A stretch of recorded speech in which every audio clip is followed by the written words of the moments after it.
Assalamu alaikum friends, today I will discuss how to fix Skype app keeps crashing issue Android.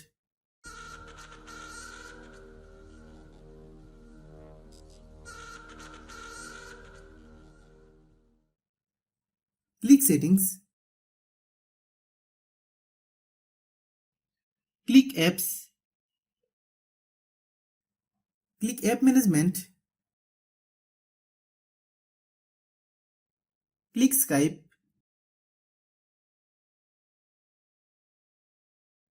click storage use,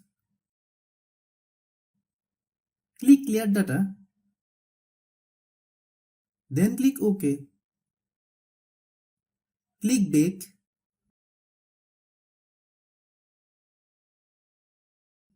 open any app, click storage use, click clear cache.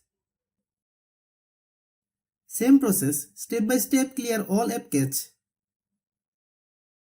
Click about device, click storage, click clean,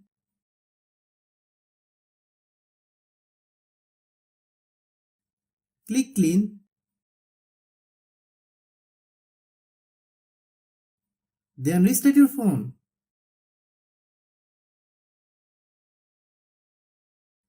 Then open Google Play Store. Then search Skype. Click Skype.